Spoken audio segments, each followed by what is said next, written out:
चला हंस की चाल, भूल गया अपनी भी चाल। ऐसा लगता है जैसे पाकिस्तान भूल गया है कि उनके यहाँ सिखों का क्या होता है, भारत को ही सीख देने लगा है। लेकिन बदले में क्या, पीओके को लेकर भारत की बड़ी तैयारी है।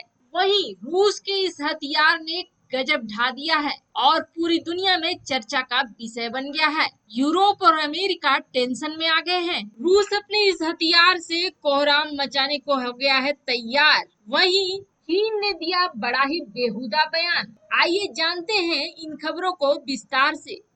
हाल ही में एक चर्च को मस्जिद में बदला गया और आपको नाम तो पता ही होगा, हागिया सोफिया, जो कि तुर्की में चर्च था।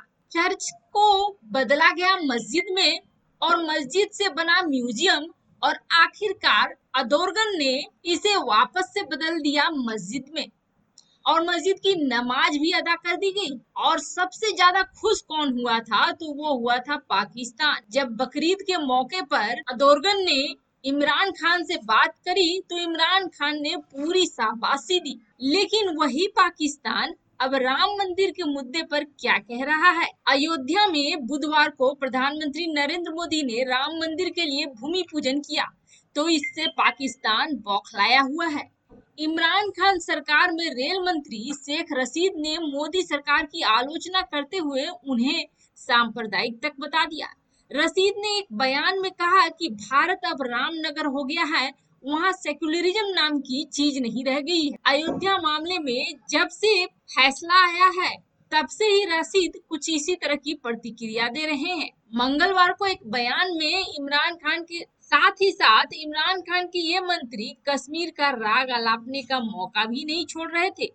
लेकिन कोई उनको ये बताए कि उनके यहाँ सिखों का क्या हाल है और कितना धर्मनिरपेक्ष है पाकिस्तान। और ये हाल सिर्फ पाकिस्तान का ही नहीं है, कई ऐसे मुस्लिम देश हैं जिन्होंने इस पर प्रतिक्रिया दी है।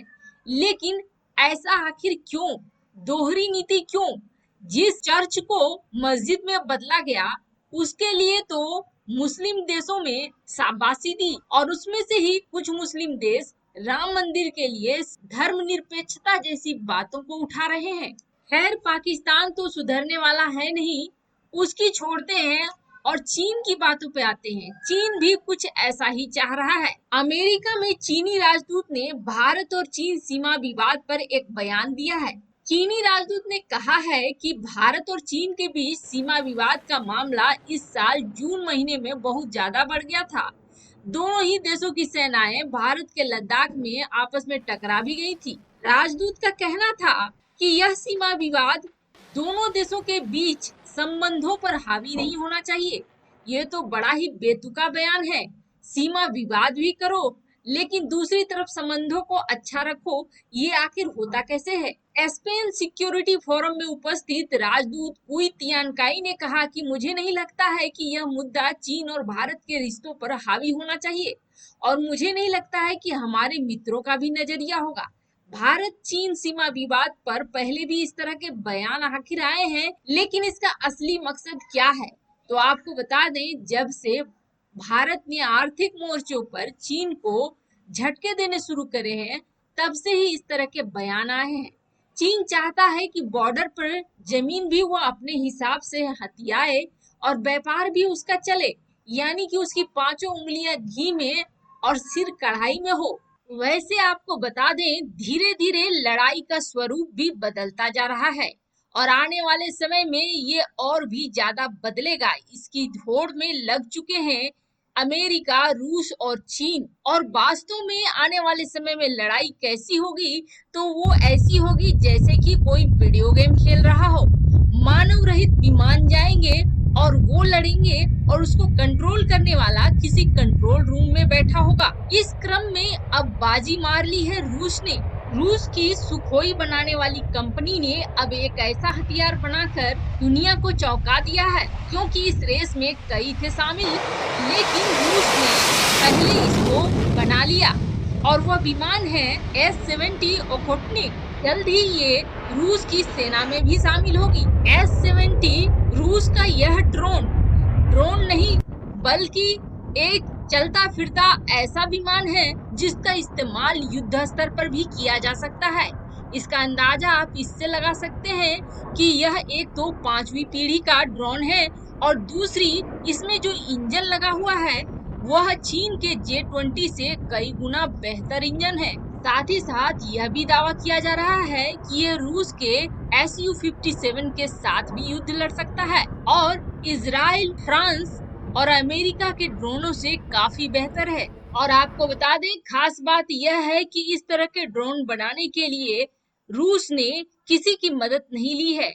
वैसे ज्यादातर देश जैसे कि अमेरिका अगर 5वीं पीढ़ी की कोई विमान बनाता है या कोई हथियार बनाता है तो नाटो देशों के साथ मिलकर बनाता है ताकि खर्च को बैलेंस किया जा सके। लेकिन रूस ने इस बार न तो भारत से मदद मांगी न चीन से, और उसने अपने बल पर इसका निर्माण किया है। साथ ही साथ रूस ने साफ कर दिया है कि 2024 तक उसकी सेना में इस तरह के मानव रहित विमान और मानव रहित ड्रोन बहुत ज्यादा देखने को मिलेंगे। यानी कि युद्ध का एक रूप ही बदल देने वाला है रूस। बड़ी संख्या में रूस में आएंगे ये हथियार। इसके बाद से ही यूरोप में टेंशन का माहौल बन गया है। क्या भारत का कोई प्रोजेक्ट पीओके को लेकर एक्टिव हो गया है? क्या अगला कदम इसे भारत में शामिल करना होगा?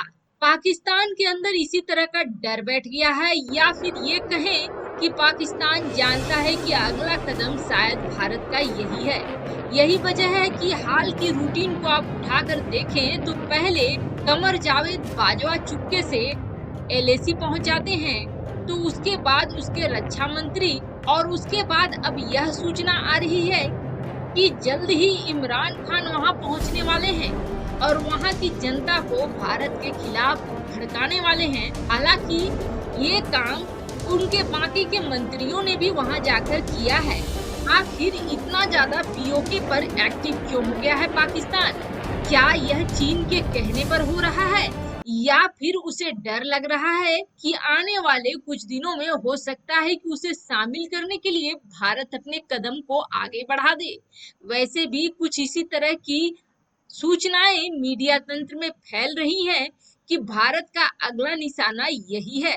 यहाँ तक कि प्रधानमंत्री मोदी और गृह मंत्री अमित शाह ने कई मौकों पर यह साफ भी किया है कि उनका नजरिया पीओके को लेकर क्या है।